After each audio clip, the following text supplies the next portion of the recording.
Washington में वज़ीर ख़ज़ाना मोहम्मद औरंगज़ेब की आलमी मालियाती इदारों और अमरीकी कॉर्पोरेट लीडर से अहम मुलाकातें। वज़ीर ख़ज़ाना का मुल्क की इक़्तिसादी तरक्की को आगे बढ़ाने में निजी शोबे के अहम किरदार पर जोर। कहा, आबादी में इजाफा और मौसमियाती तब्दीली जैसे चैलेंजेस से निपटने के लिए निजी शोबे के ताउन की ज़रूरत है। पाकिस्तानी सफ़ीर रिजवान सईद शेख ने कहा, पाकिस्तान वस्ती एशिया, चीन, मशरक़ वस्ती और अफ्रीकी ममालिक के हवाले से गेटवे का किरदार अदा कर सकता है। पाकिस्तानी सफ़ीर की अमरीकी सरमायाकारों को मुल्की IT सेक्टर और मादनियात में सरमायाकारी की दावत। मारूफ अमरीकी कंपनी फिलिप मॉरिस की जानिब से भी पाकिस्तान में मज़ीद सरमायाकारी करने का इंदिया।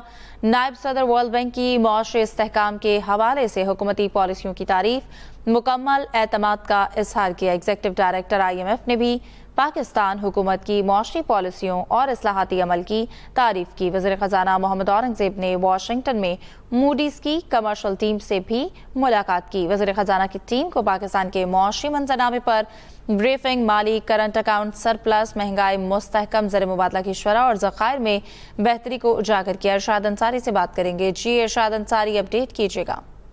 हाँ जी, देखें, वज़ीर ख़ज़ाना इस वक्त अमेरिका के दौरे पे हैं, जहाँ वो IMF और वर्ल्ड बैंक के सालाना इजलासों में शिरकत कर रहे हैं और इसके साथ साथ उनकी IMF, वर्ल्ड बैंक और दूसरे जो आलमी मालियाती इदारे हैं, अमेरिकी हुकाम है और वज़ीर ख़ज़ाना वहाँ पे जो आए हुए हैं उनसे अहम मुलाकातें हुई हैं और इसके साथ साथ अहम इजलासों में भी जो है वो शरीक हो रहे हैं और उसमें उन्होंने पाकिस्तान की जो मुआशी इस्लाहात हैं उसके हवाले से उनको आगाह किया है। अभी जो वाशिंगटन DC में उनसे IMF और वर्ल्ड बैंक के सालाना इजलासों के मौके पे जो मुलाकातें हुई हैं उसमें उन्होंने G24 के वज़ीर ख़ज़ाना के जो इजलास था उनसे और इसी तरह मरकजी बैंक के गवर्नर्स के इजलास में भी शिरकत की है और ये शिरकत उन्होंने बतौर वाइस चेयर पाकिस्तान के तौर पर जो है वो उसमें शिरकत की है। उसमें उन्होंने ये बताया है कि पाकिस्तान में जो है वो बैंकारी निज़ाम और मुसलसल साख्ती इस्लाहात के जरिए जो मैक्रो इकनॉमिक इस्तेहकाम हासिल किया गया उसके बारे में उनको बताया और उन्होंने कहा कि आलमी इक़्तिसादी चैलेंजेस जिसमें जो है वो जोग्राफियाई सियासी सूरत हाल, इस तरह तजारती तकसीम और तहफ़्फ़ुज़ पसंदी के तनाज़ुर में जो पाकिस्तान ने इस्लाहात की हैं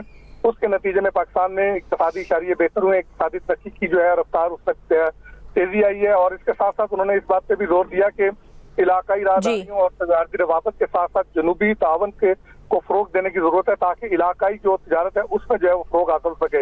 इस मोबाइल से उन्होंने रेवेन्यू मोबिलाइजेशन के हवाले से भी बातचीत की और वज़ीर ख़ज़ाना ने ज़राअत, रियल स्टेट सेक्टर और इस तरह दूसरे जो शोबे हैं उस पर भी खुल के बात की है और उन्होंने कहा है कि GDP के तनासब में जो है वो इनके महसूलात को रिफ्लेक्ट करना चाहिए। उसके लिए पाकिस्तान की हुकूमत जो है इक़दाम उठा रही है और पाकिस्तान में एग्रीकल्चर इनकम टैक्स के हवाले से न सिर्फ इक़दाम उठा दिए गए हैं बल्कि कानून साजी भी हो गई और पंजाब में इसका नोटिफिकेशन भी जारी हो गया है। और उन्होंने ये भी बताया कि उनकी हुकूमत की जो हिकमत अमली है उसमें मुआशी शोबे में महसूलात में इजाफा सरफहरिस्त है। इसी तरह FBR की टेक्नोलॉजी को बेहतर करना और तरीकाकार में बेहतरी के साथ साथ टैक्स दहंदगान और फरान के दरमियान जो राब्ता है उसको कम करके ऑटोमेशन की तरफ जाना है ताकि टेक्नोलॉजी को इस्तेमाल करके ह्यूमन जो इंटरेक्शन है उसको कम से कम किया जाए, टैक्स लीकेज को रोका जा सके, मौसर पॉलिसियां बना के उनको जो है वो इन्फोर्स किया जाए।